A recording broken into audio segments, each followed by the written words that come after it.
Imagine being given a choice.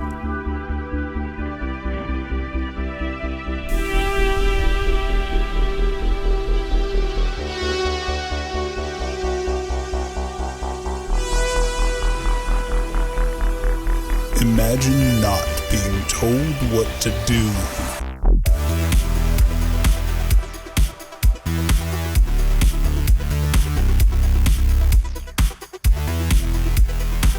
Imagine someone following your command. Instead of advertising a service you must pay for in order for the phone to function properly. Sorry, I couldn't find stream beats in your music. Hi, I'm Will, the homeschool DJ. I've been frustrated with Apple's business ethic for a few years and I don't want to use an iPhone anymore. A big reason for this is because I'm not allowed a choice to set my default apps. Yes, I know Apple recently allowed you to set Chrome as your default browser, and even more recently announced that they will allow you to set Spotify as your default music streaming service. But this has been going on for years, and I'm not going to let a couple user-friendly changes taint my realization that Apple does not value their customers. For example, I want Google Drive to be my default cloud storage. I want Google Photos to be my default Photos app. I want Google Home to be my default home automation app, and I want Google Assistant to be my default assistant, not Siri. And hearing that, you might say, Will, why don't you just buy an Android? I did. Now, this is a review coming from a perspective of a person that has been using an iPhone for years, along with a MacBook Pro, a Mac Pro, another MacBook Pro, an iPad, an iWatch. In addition, the office where I work is entirely macOS based. I just needed you to know that background. Also, I understand that this is not a fair comparison. This is an $800 phone versus a $350 phone. Apple should win in every category. The iPhone has the advantage. So let's see how things stack up. I bought a Google Pixel 4a. Or at least I did for Madison. Fiance comes first, right? So I'm gonna let her tell you about the experience with her new Pixel 4a. I am DJ Will's fiance. He's been trying to get me to do something with his YouTube channel for a long time, and I finally got something that he doesn't have that he wanted me to review, which is the Google Pixel 4a. He has been begging me to do this forever, and he'll probably come up with some fancy nickname later when he makes this video. So we'll see what he renames me by the time we get this video done.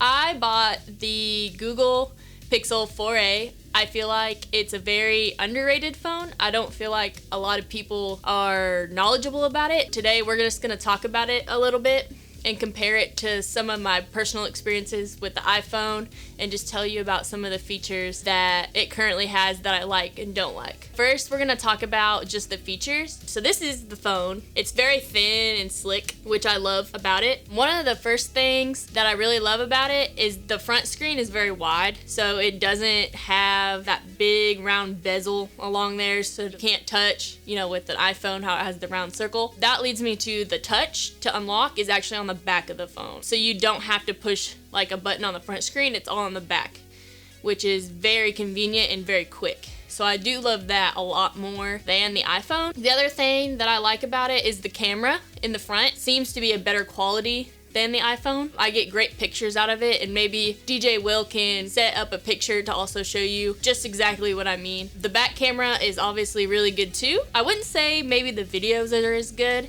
but the pictures are definitely a lot better, and I love that because I love to take pictures all the time of my dog and of neat nature.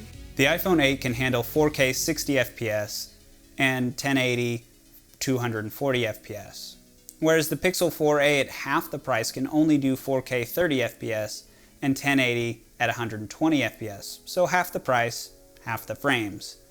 I do want to mention that the Pixel video and photos transferred to my editing computer quickly and without issue, whereas the iPhone files are in a proprietary codec that Apple charges 99 cents for you to view these files on your Windows computer, which makes organizing the files difficult because Apple doesn't label their files. The Pixel labels the type of file, for example, slow motion, portrait mode, night mode, etc. Plus, I can see the thumbnail of the Pixel's file to know what it is, or I can click on it and preview the file. But owning a Pixel has its downsides as well. Some downsides too of the Google Pixel 4a as far as the accessories. Finding accessories for it is very hard right now because people just don't know about it and everybody just thinks iPhone, iPhone, iPhone. So if you do want any accessories like a case, you gotta order it. Once you get your case, you're good to go. That's one downfall of that. What's also great about this phone is, you know how iPhone, you have to have the adapter or the iPhone headphones or wireless headphones? Guess what? There's a headphone jack. So you don't have to worry about that anymore. I love it. It's so much easier. I still have my wireless headphones, but it's so great to be able to charge my phone and listen to music at the same time, because that would get frustrating when I was on the road with the football team and my phone's dead, but we're on a bus for 2.5 hours and I can't listen to music because I gotta charge my phone.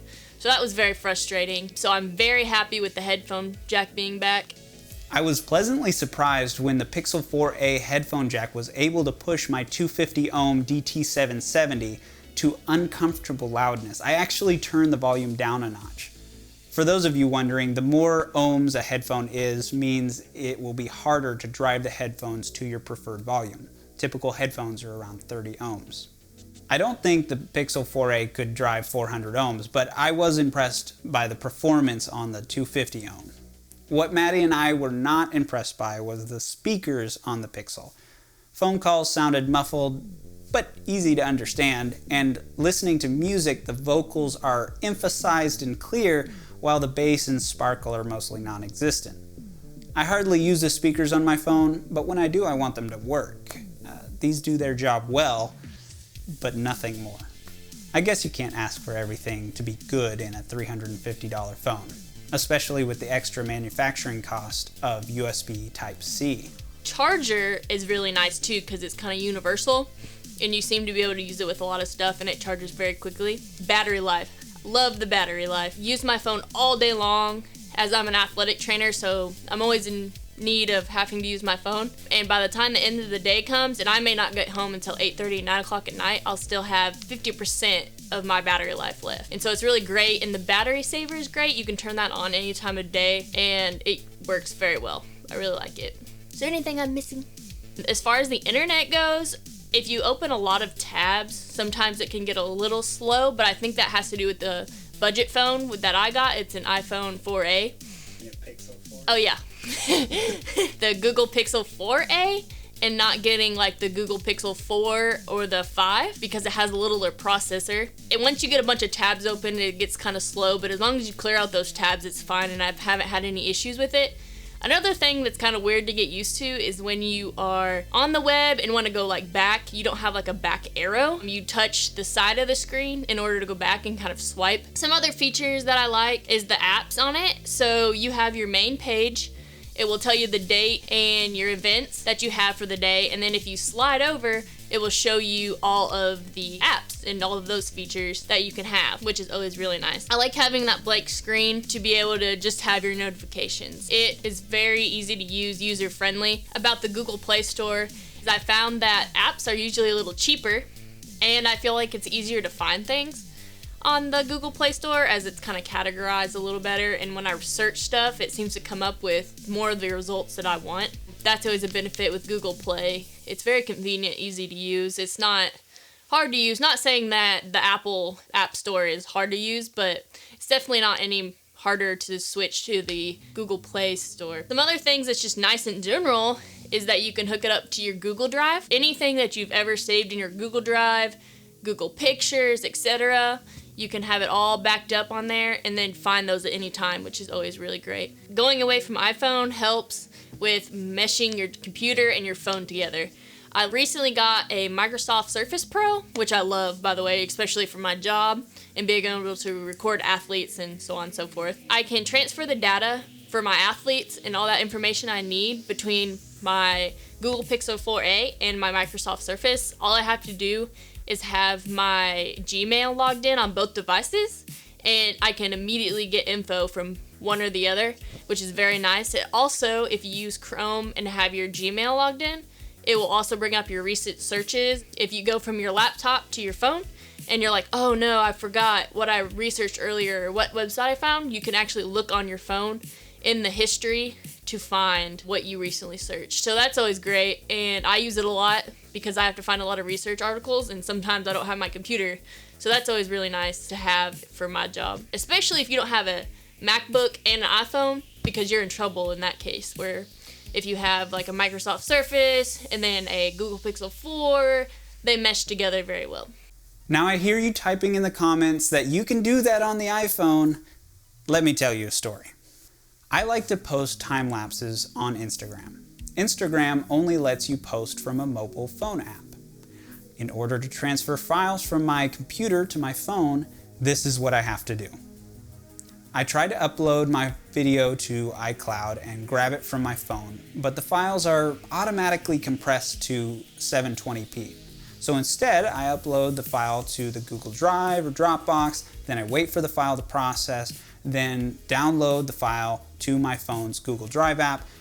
But I can't go from Drive straight to Instagram. I need to put the file in the iPhone Photos app. But I can't go from Google Drive straight to the iPhone Photos app either. I have to save the video to the iPhone Files app, then wait for it to process, then go to the Files app and save the video to the iPhone Photos app.